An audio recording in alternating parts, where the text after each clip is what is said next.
अस्सलाम वालेकुम बेटा। ये D1 चैप्टर 3 अप्रॉक्सीमेशन का पार्ट 3 वीडियो है आज हमारा। ये 2 वीडियो मैं पहले अपलोड कर चुकी हूँ। ये थर्ड वीडियो है। राउंडिंग एंड ट्रंकेशनल एरर क्या होते हैं। ट्रंकेशनल एरर जो होते हैं ये डिफरेंस होता है वैल्यू में और एक्चुअल वैल्यू में, ठीक है। ये बहुत माइन्यूट डिफरेंसेस होते हैं जो कि एरर ऑफ द कैलकुलेशन भी कहलाता है। मैथमेटिकल प्रोसीजर में होने वाले एरर्स भी होते हैं। अब यहाँ पे आपको ये समझने की ज़रूरत है what is the difference between round off and truncational error. The difference between, ये देखें यहाँ पर आपको मैं इसको हाईलाइट करती हूँ ताकि आप लोगों को समझ में आए।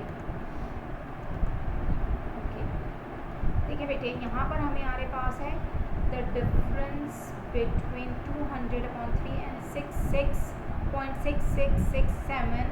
दैट इज़, अगर मैं इसको 200/3 को इसमें से माइनस करती हूँ तो जो हमारे पास डिफरेंस आएगा वो राउंडिंग का एरर है, वो राउंड ऑफ एरर कहलाएगा। बिकॉज होगा क्या कि इसका आंसर तो रिकरिंग था, 6666 था, हमने इस 7 को राउंड ऑफ किया है, तो ये एरर, क्योंकि अगर मैं 200/3 करती हूँ तो भी मेरा आंसर 66.666666 आएगा।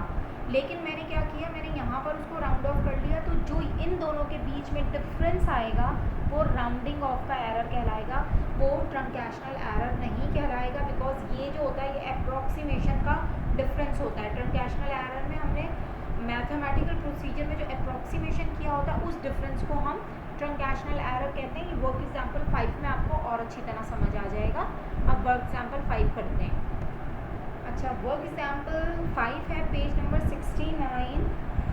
The area of a square is 131 यानी कि 131 सेंटीमीटर स्क्वायर। क्योंकि ये एरिया है इसलिए ये इसके साथ हमको डिनोट कर रहा है। Find the length of square, और दूसरे उसमें पार्ट में मांग रहे हैं द पेरीमीटर। अच्छा बेटा, हमें ये पता है कि हमें स्क्वायर रूट निकालना है 131 का, ठीक है, जो ऑलमोस्ट हमारे पास 11.45 आ जाएगा, ठीक है। अब इसको जो है मैं 3 सिग्निफिकेंट फिगर पे राउंड कर रही हूँ, यानी कि मेरे पास आंसर ये चूँकि 5 है तो ये क्या हो जाएगा, मोर देन 5 और मोर देन 5 इसको 1 दे देगा, तो मेरे पास आंसर आ जाएगा एक साइड का 11.5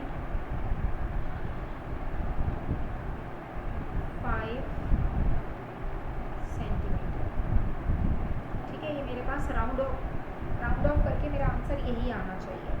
पेरीमीटर अगर मैं निकालती हूँ तो मुझे पता लग गया है कि 11.45 इसके एक साइड की लेंथ है, तो मैं इसको 4 से मल्टीप्लाई करती हूँ तो 45.8 आंसर आएगा, 45.8 सेंटीमीटर, ठीक है। एक साइड इतनी आई है और पेरीमीटर इतना आया है। अब राउंडिंग एंड ट्रंकेशनल एरर किस तरीके से निकाला जाता है हम दूसरे पार्ट में इसको देख लेते हैं। अब मैं आपको डिफरेंस बताती हूँ। जैसे अगर फॉर एग्जांपल 162 है हमारे पास, तो इसका जो हमारे पास हम परफेक्ट स्क्वायर निकालेंगे तो हमारे पास 727922206 कैलकुलेटर में आ जाता है। अगर हम इसको राउंड ऑफ कर लें 3 डेसिमल प्लेसेस पे, यानी कि इस जगह पे, तो हमारा आंसर आएगा 12.72, और चूँकि ये मोर देन 5 है ये इसको 1 दे देगा तो 8 आ जाएगा। ये हमारा एस्टिमेटेड राउंड ऑफ आंसर आ जाएगा। लेकिन अगर ये तो हो गया हमारा राउंड ऑफ, ठीक है, ये मैं लिख देती हूँ, ये राउंड ऑफ हो गया हमारा। अगर हम इसका ट्रंकेशनल एरर निकालना चाहें या इसको हम इसकी वैल्यू को हम ट्रंकेट करते हैं तो जो आंसर हमारा आएगा 3 डेसिमल प्लेस पे उसको हम राउंड ऑफ नहीं करेंगे, तो वो आंसर आएगा 12.727। ये होता है ट्रंकेशनल एरर, बिकॉज इसके अंदर जिसे हम यानी कि एक तरीके से अप्रॉक्सीमेट कर रहे हैं उसका हम राउंडिंग नहीं करते, जस्ट 3 डेसिमल प्लेसेस चाहिए हम एज इट इज़ उतार लेते हैं। तो इन एरर्स का जब राउंड ऑफ के डिफरेंस के साथ जब हम इसे माइनस करेंगे 12.728 से, तो 12.727 माइनस करने के बाद हमारे पास जो आंसर आएगा, ठीक है, तो वो असल में हमारा ट्रंकेशनल एरर होगा। सिर्फ ये इतनी सी चीज़ है समझने की इसके अंदर। अब नेक्स्ट टॉपिक पे चलते हैं। अच्छा बेटा, ये हमारा लास्ट टॉपिक है जिसके अंदर एस्टिमेशन हमें करनी होती है। तो अगर हमें गिवन है 31.5 + 9 से माइनस कर दें 2.1, ठीक है, और हमें इसका आंसर मालूम करना है। तो बहुत सिंपल सी चीज़ जो हमें करनी है वो ये, राउंड ऑफ कर लेते हैं। इसको अगर राउंड ऑफ करेंगे तो इस नंबर को देखेंगे, ये मोर देन 5 है तो ये 32 हो जाएगा। फिर अगर मैंने 9 को होल नंबर पे करना है तो ये 7 इसको 1 दे देगा, तो हमें तो होल नंबर पे जाना है, तो ये 8 इसको 1 देगा, तो मेरे पास ये आंसर 10 में आ जाएगा, ठीक है। अब 2 को अगर राउंड ऑफ करना है, 1 की कोई वैल्यू नहीं है, एज इट इज़ 2 आ जाएगा। 32 एंड 10 को प्लस करेंगे तो हमारे पास 42 आ जाएगा, -2 कर देंगे तो हमारे पास आंसर पॉजिटिव 40 आ जाएगा। ये कहलाती है एस्टिमेशन, ठीक है। अच्छा बेटा, एक लास्ट रिकैप में दे देती हूँ चैप्टर का। There are 3 situation when approximation is used. तो आप सही कह रहे हैं, 3 वजूहात की वजह से हम अप्रॉक्सीमेशन जो है वो यूज़ करते हैं। सबसे पहली है the actual value is known but it is not use for various reason क्या हो सकते हैं, एक्चुअल वैल्यू जो है वो इतनी ज़रूरी ना हो, ठीक है। फिर it is easier to remember an approximative value, यानी कि बहुत ईजी होता है कि हम किसी चीज़ को अप्रॉक्सीमेशन कर लें, वो हमारे लिए याद रखना ज़रूरी हो जाता है। फिर बहुत मेसी हो जाता है कि हम डेसिमल के बाद या डेसिमल से पहले बहुत बड़ी कोई वैल्यू लिखें। फिर कैलकुलेटर के लिए ये मुश्किल है कि वो पॉइंट के बाद बहुत सी वैल्यूज़ को याद रखें, इसलिए हम अप्रॉक्सीमेशन का सहारा लेते हैं। नंबर 2 पे हमारे पास वो हमसे कह रहे हैं the exact value can not be obtain due to the limitation of the measuring instrument used, ठीक है। उसके अंदर हमारे पास क्या लिमिटेशंस हो जाती है कि जैसे हम एक नंबर से एग्जिस्ट नहीं कर सकते। मैं ये यहाँ पर लिख देती हूँ। अच्छा, सेकंड रूल में हमें उन्होंने बता दिया कि एग्जैक्ट वैल्यू जो होती है वो हमारे पास can not be obtain due to the limitation of the measuring. अच्छा, अब हम मेजरिंग किस चीज़ के ऊपर कर रहे होते हैं, हर चीज़ के लिए हमको इंस्ट्रूमेंट्स जो हम यूज़ कर रहे हैं उसके अंदर भी हमारे पास कुछ रूल्स होते हैं, कुछ हमारे पास डिजिट्स होती हैं जिससे हम बाहर नहीं निकल सकते, यानी कि उनसे ज़्यादा हम एक्सेसिव अमाउंट पे नहीं जा सकते। नंबर 3 पे वो कह रहे हैं the actual value is too troublesome और इम्पॉसिबल टू ऑब्टेन।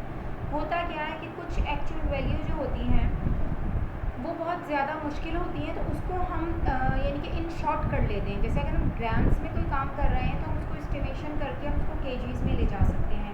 इससे हमारे आंसर्स, हमें पता है कि हम इसको कन्वर्जन एंड पे यानी कि आंसर आने के बाद कर सकते हैं, तो वो बहुत ईजी हो जाता है उस काम को करने के लिए। अब आप लोगों को मैंने बताया था सिग्निफिकेंट फिगर्स के 5 रूल्स होते हैं। तो all non zero digits are significant है, ये आपको बता दिया था। बिटवीन यानी कि all zeros which came between 2 non zero digits are significant होंगे। उसके बाद हमने जाना होता है कि इन अ डेसिमल प्लेस के बाद हमारे पास 0 आ रहा है तो वो सिग्निफिकेंट फिगर में होगा। अगर हमारे पास स्टार्ट में ज़ीरोज़ आ रहे हैं तो हम राउंड ऑफ करके देखेंगे, अगर उनकी वैल्यूज़ चेंज हो जाती हैं तो वो सिग्निफिकेंट फिगर में काउंट होंगे, अदरवाइज़ वो काउंट नहीं होंगे। तो लीडिंग ज़ीरोज़ को हम नहीं लेते। उसके बाद ट्रेलिंग ज़ीरोज़ होते हैं, उनको हम यानी कि इस तरीके से काउंट नहीं करते। जैसे अगर 2300 है तो हम सिर्फ 23 को सिग्निफिकेंट फिगर पे लेंगे, हम डबल ज़ीरो को ओमिट कर देंगे बिकॉज वो हमारे रूल नंबर 5 के हिसाब से नहीं जाता, तो हम उसको नहीं लेंगे। और अच्छा, इसको लेने का एक ये होगा कि ये थोड़ा सा डिपेंडेंसी आ जाएगी मे और मे नॉट की। वो इस तरीके से कि हमसे उन्होंने मांगा क्या है। अगर उन्होंने हमसे 4 सिग्निफिकेंट फिगर मांगे तो 2300 पूरे के पूरा हम उसको लिख देंगे, लेकिन अगर उन्होंने 2 सिग्निफिकेंट फिगर मांगे तो हम सिर्फ 23 को लिखेंगे। ये हमारे क्वेश्चन पे डिपेंडेंट है कि हम क्या आंसर लिखते हैं। तो इस तरीके से हमारा चैप्टर 3 कंप्लीट हो गया है और मैं उम्मीद करती हूँ कि आप इसके अकॉर्डिंग क्वेश्चंस को सॉल्व करेंगे तो आपको बहुत हेल्प होगा। इंशाल्लाह अगर मौका मिला तो हम इन क्वेश्चंस को भी सॉल्व कर लेंगे, लेकिन इस टाइम हम इंट्रो और रीकैप की तरफ जा रहे हैं, तो मैं आप लोगों को ज़्यादा से ज़्यादा जल्दी रीकैप कराती हूँ, तो इसमें हमारा टाइम बच जाएगा। और बिकॉज ये 6 और 7 की ग्रेड में जो स्टूडेंट्स इस वक्त 7th में जाएंगे या जो बच्चे 6 से 7th में जा रहे हैं और 7th के बच्चे जो 8 में जा रहे हैं, उन्होंने ये कर रखा है। जस्ट उनको एक रीकैप रिक्वायर्ड था जो मैंने उन्हें दे दिया है। वो अपनी एक्सरसाइज इंशाल्लाह हम जूम क्लास में करेंगे और वो एक्सरसाइज फिर मैं फर्दर आप लोगों की चेक कर लूँगी। ओके बच्चों, जज़ाकल्लाह, टेक केयर, अल्लाह हाफ़िज़।